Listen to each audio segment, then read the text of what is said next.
Hello everyone, and welcome back to your daily government and financial news update.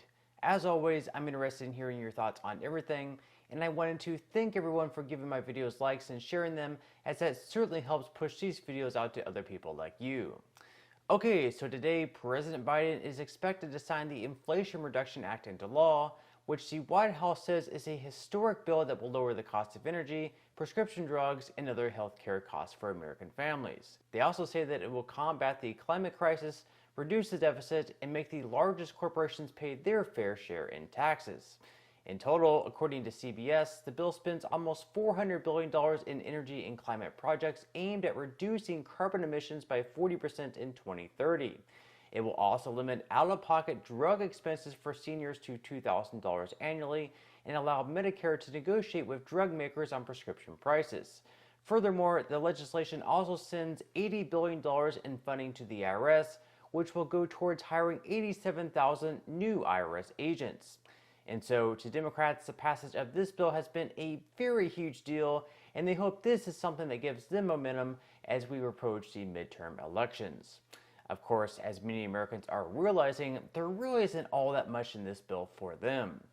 For one, for a bill to be called the Inflation Reduction Act, but in reality, not actually lowering inflation even over 10 years, as ABC's Jonathan Karl points out, is almost Orwellian. A little bit more fair. And so when you do that, when you put it in its totality, you will see that it will bring down, lower the deficit, which will help fight inflation.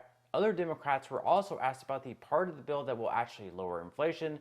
So here we have Democratic Representative Jamie Raskin helpfully explaining how this bill will lower the highest inflation we've seen in 40 years. As soon as the act goes into effect, I hope that all of the provisions will begin to work.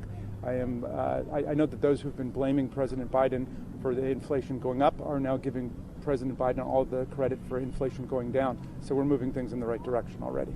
And what parts of the bill do you think will quickly work on that specifically? Next question. Yeah, we got nothing.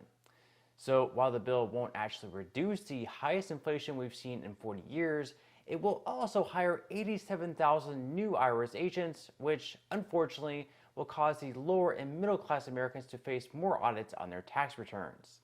What this could mean for people like you and me is potentially having to pay more taxes and fines to the IRS if they believe that we owe them more money.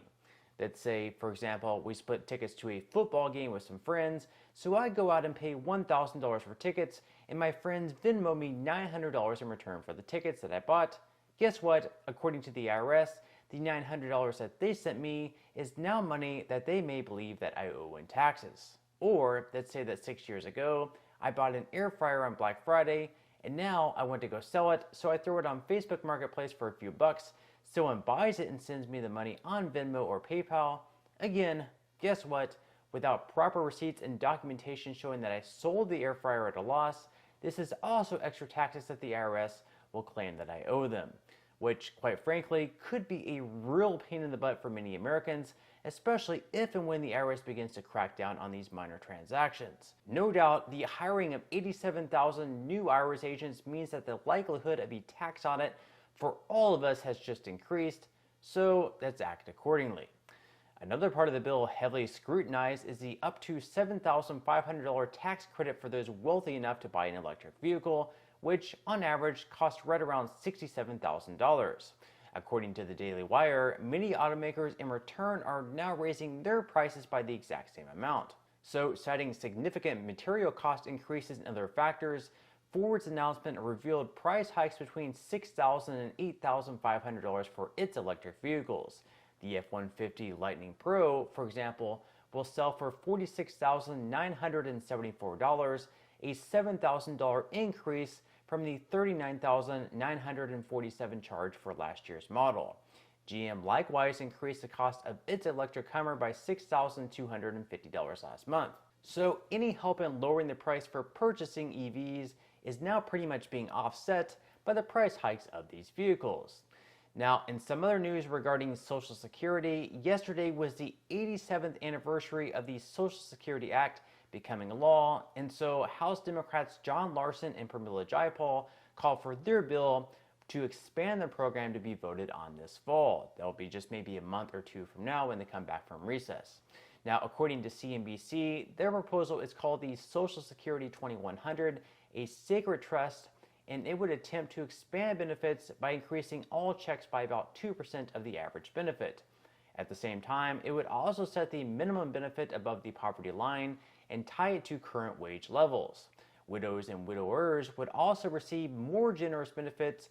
It would repeal rules that reduce benefits for public workers, including the windfall elimination provision and government pension offset. The bill also calls for providing caregiver credits to people who take time out of the workforce to care for children or other family members, and benefits for students would be extended to age 26. Children who live with grandparents or other relatives would also have increased access to benefits. Finally, the bill also calls for ending the 5-month waiting period for disability benefits as well. And so to pay for the program, they're currently calling for reapplying the Social Security payroll tax on wages above $400,000. Now, other than that proposal, there's currently another one by Bernie Sanders and Elizabeth Warren. This one has been talked about for a long time, probably a year or more. Now, in this proposal, it would extend the program past 2096, while also giving beneficiaries $200 more per month on top of the normal cost of living adjustment, which comes up on an annual basis. The next cost of living adjustment will be released around in October, and that's going to be close to 10% according to the Senior Citizens League. So each person is going to be receiving probably right around $200 more, a little bit less perhaps next year on the cost of living adjustment alone. But in this proposal by Elizabeth Warren and Bernie Sanders, people would be receiving a $200 increase. So that's going to be a pretty significant increase for people on Social Security benefits if this proposal were to pass. And so one of these proposals, if not both of them, are likely to get voted on before the midterm election. So that's definitely something that we'll have to keep our eyes out on over the next couple of months. I'll make sure to keep you guys updated.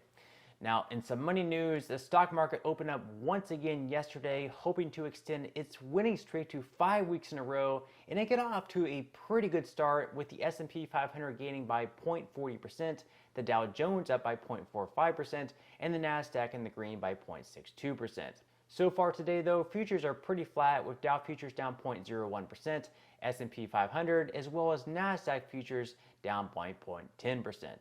Bitcoin, on the other hand, hasn't seen quite as great of a success over the last day, as it's actually been slightly in the red, down by 0.03%. So with many investors speculating that the market has already hit the bottom, as the Nasdaq is now up by over 15% in the last month, it definitely wouldn't be a bad time to start investing, or if you've already started investing, to continue dollar cost averaging in. So if you would like to receive 6 free stocks and $5 worth of Bitcoin, in the comment section below, I will leave a link where you can receive just that from my partner in Webull. And even if you don't feel like investing at this time for whatever reason, once you receive the free stocks, you can always sell them for what they're worth and transfer that money right back to your bank account. Now, in total, you should be receiving a value of at least right around $50 or more. Some people have received over $3,000 in the past, and it could be even higher than that. This money will be taxable by those 87,000 new IRS agents, but still, you can think of that as just some free extra money, even if it's taxable, with just a few minutes of work. But on that note, I'm going to go ahead and wrap up this video. If you enjoyed the content in today's video and you would like to see more like it, I would encourage you to give this video a like. Make sure to subscribe to my channel and ring the notification bell.